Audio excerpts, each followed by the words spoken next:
कल बहुत बड़ा बयान दिया उन लड़कियों ने। कल उन्होंने कहा था नार्को टेस्ट करवा लो इनका हमारा, जो हम झूठ बोलते हो तो हमने जेल में डाल दिया, ये झूठ बोल दो इनने जेल में डाल दिया। सरेआम सबूत दे रहे हैं बीजेपी के लोग, ये बेशर्मी पे उतरे हुए हैं, ये इस चीज़ को घुमाना चाहते हैं और ये मतलब न्याय नहीं देना चाहते इन बच्चियों को। ये तो ताऊ वो काम हो गया, मतलब चट भी उन्ने की पट भी उन्ने की। यू काम भाई सूचना का राज, सूचना तंत्र का राज। ये फ्री फेयर वोट नहीं दे रखे लोगों ने, झूठ बोल के वोट ले रखे हैं, बड़े बड़े सपने दिखा के वोट ले गए। ये जनता को मूर्ख समझते हैं। भाई ये जनता तो धार्मिक नारे ला दोगे, कह दोगे बहुत देश आगे ले गया मोदी, तो देश का इतना भला कर दिया, झूठ बोल के लोग वोट ले गए और हमारी जनता को बेवकूफ़ बना गए। आज भी ये जनता को उसी तरह, क्योंकि एक ग्रंथि होती है दिमाग में, मेरे को नाम तो याद नहीं, वो बताऊंगे डॉक्टर। जो आदमी जिस भी घटना से कामयाब होता है वो चीज़ें उसके दिमाग में स्थापित हो जाती हैं, वो व्यक्ति वो चीज़ें बार बार दोहराता है। ये धार्मिक दंगे करवा के गुजरात से कामयाब हुआ आदमी है, बार बार उन्हीं चीज़ों को धार्मिक नारे लगवा करके, धार्मिक दंगे करवा के, बार बार उन्हीं चीज़ों को दोहरा करके जनता को मूर्ख बना के सत्ता में हथियाए हुए है और जनता को पागल समझता है। इसलिए ये सोचता है कि जनता के अंदर दिमाग ही नहीं है, वो सोचने समझने के लायक ही नहीं है। फिर इलेक्शन आएगा, कोई न कोई दंगा करवा देंगे, हिंदू के नाम पे वोट तेरे को मिल ही जाएगा, क्या ज़रूरत है चाहे किसी की लड़की मरो, चाहे किसी का लड़का मरो, सारी की सारी। इसने देखिए बड़ा अजीब तरह से देश के साथ खेल रहा है। इसने कहा देश नहीं बिकने दूंगा, सारा सौदा बेच दिया। इसने संसद के ऊपर माथा टेका बढ़ने से पहले उस संसद को छोड़कर नहीं बना ली। इसने संविधान को माथे पर लाया, संविधान को खत्म करके आरएसएस का एजेंडा लागू करने लग रहा है। सेना के अंदर वर्दी पहन के चला गया, सेना को अग्निवीर बना दिया। यानी इस आदमी की सोच इतनी विकृत है, जो ये दिखावा करता है 100% से उल्ट काम करता है। अगर एक चुटकुला मशहूर हुआ था, कोई कहने लगा कांग्रेस ने 45 साल में क्या कहा, दूसरा कहता बताना मत, पता चल गया तो उस चीज़ को बेच देगा। यानी किसी का भी, वो कांग्रेस से सवाल था, मैं कांग्रेस का कोई वो नहीं हूँ, मैं कांग्रेस का कार्यकर्ता है, मगर वो सवाल था कि पिछले की सरकारों ने क्या किया। वो कहने लगे भाई बताइए ना, बेच देगा। हाँ, इनका सिस्टम ये है, जो भी इस पे बन पाएगा देश के खिलाफ वही करेगा। ये पूरी तरह चंद उद्योगपतियों की जेब में खेलने वाला प्रधानमंत्री है, पूरी तरह आरएसएस का एजेंडा लागू करना चाहता है। अभी गुजरात क्या नाम है, कोई कर्नाटक का चुनाव देखे ना आपने, कर्नाटक के चुनाव में खुलेआम धार्मिक नारे लगाए प्रधानमंत्री ने, बजरंग बली के नारे लगाए। मगर प्रधानमंत्री जी, बजरंग बली सबका भला करने वाला था। बजरंग के बली के नाम पर बजरंग दल के जो बना हुआ है, वो धर्म के ऊपर दंगे फैलाने वाला संगठन है। वो लोगों के ऊपर अनैतिकता से आक्रमणकारी संगठन है। बजरंग बली को आप बजरंग दल से नहीं जोड़ सकते, नाम से उनका काम नहीं झलकता। वो एक भगत थे और ये गुंडे हैं, इनको आप एक वो नहीं कर सकते। और आप हिंदू भावना के साथ जितना आपने खिलवाड़ करना था कर लिया, आगे मुझे नहीं लगता कि हिंदू भी आपकी बात को मानेंगे। देखो तो मतलब अभी भी रहा है, कुछ लोग जो पहलवान बैठे हैं जंतर मंतर पे, उन्हें राजनीति से जोड़ा है या किसी और चीज़ से जोड़ रहे हैं। और हम देखो, हम भी छोटे छोटे देखा करते, हमारी मतलब बहू बेटे की इतनी इज्जत करी जागा में भी, अगर कोई ऊँ भी देख दिया करता, काला मुँह करवा कर जूते पर आकर पूरे गाँव मंडा दिया करते।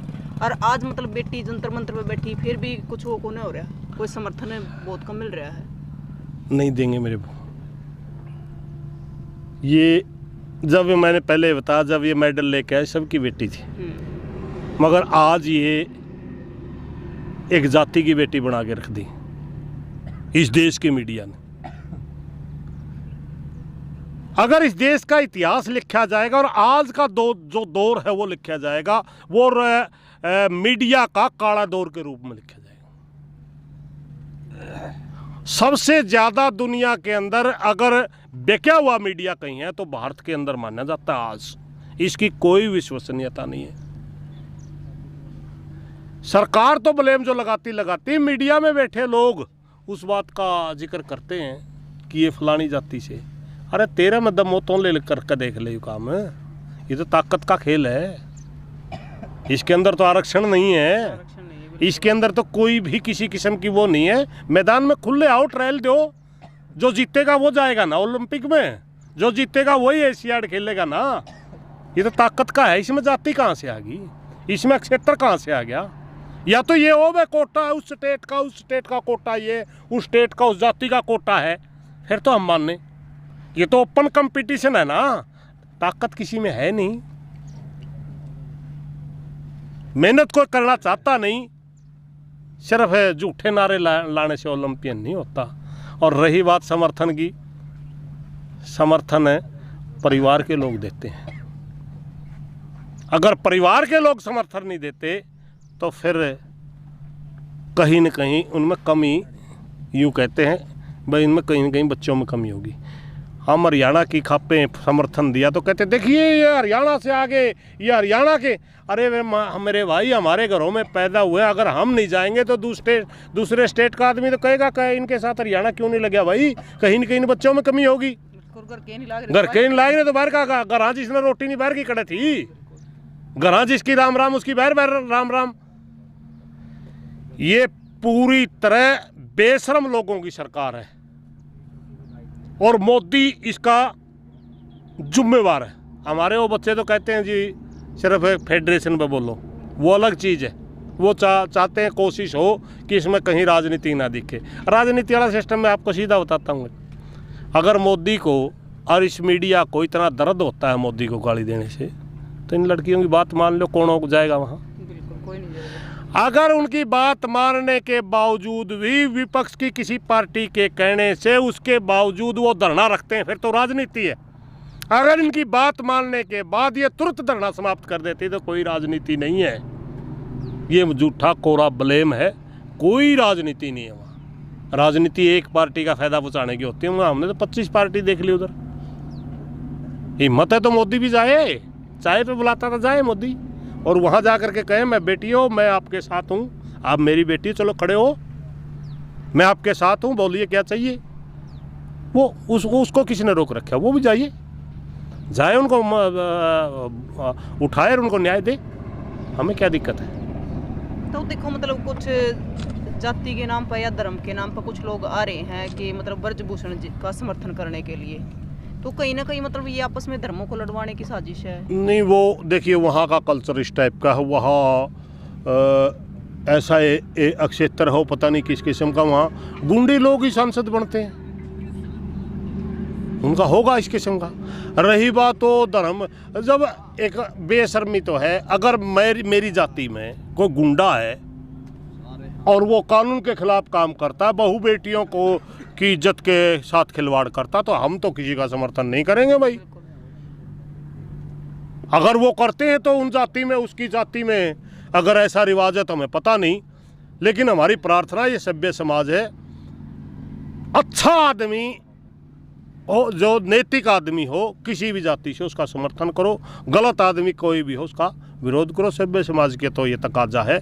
बाकी वो किस किस्म के उसके गुलाम हैं, उसके साथ में रहने वाले गुंडे हैं या किस हिसाब से हैं, वो उनके बारे में हम ज़्यादा जानते नहीं, कौन आया है कौन नहीं जाया। मगर वो हमें तो दुख उनकी तो बात नहीं, हमें तो दुख सरकार से है ना। सरकार तो सबकी होती है, सरकार तो उनकी भी है, सरकार तो हमारी भी है। हमें तो दुख सरकार से है कि ये देश के अंदर प्रजातंत्र है, ये देश के अंदर एक संविधान भी है, संसदीय प्रणाली है, इस देश के अंदर न्याय प्रणाली है। हम तो इनसे उम्मीद करते हैं, उनसे थोड़ा उम्मीद करेंगे हम किसी से। कोई गुंडा का समर्थन करेगा नहीं करेगा। तो हमारी तो प्रार्थना सरकार से है कि इन बच्चियों को जल्दी इनकी बात मान करके और इनका आंदोलन संपन्न करवाइए, वरना ये लड़कियां जो आंसू निकाल रही है ना, इस देश के अंदर सैलाब आ जाएगा एकदम, बचाने वाला नहीं मिलेगा कोई।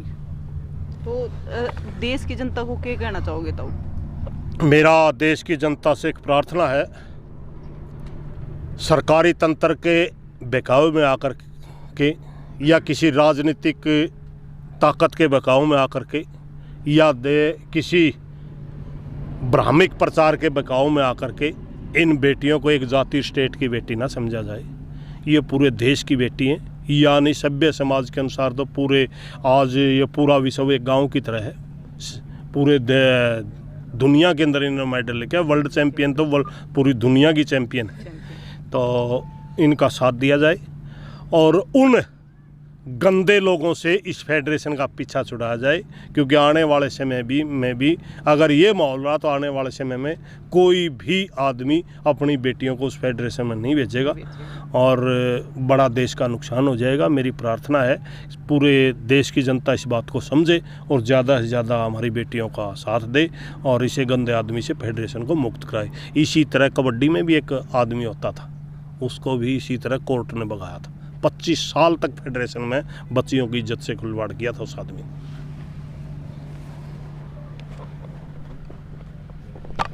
देखिए, जो किसान नेता सुरेश कोत हमारे साथ थे, उन्होंने बहुत सारी बातें भी बताई हैं। और जो जंतर मंतर पर जो पहलवान खिलाड़ी बैठी हैं, जो हमारी बेटियां बैठी हैं, तो उनके बारे में, क्योंकि इस सच्चाई के लिए लड़ना पड़ता है, लेकिन सच्चाई की आखिर में जीत होती है। तो इसके बारे में आपका क्या कहना है, आपको भी कमेंट बॉक्स में बताना है और तस्वीरों को ज़्यादा से ज़्यादा शेयर करना है, ताकि जो जंतर मंतर पर पहलवान बैठी हैं उनका समर्थन लोग दे सके, सच्चाई का पता कर सके और निष्पक्ष इस मामले की जांच हो सके।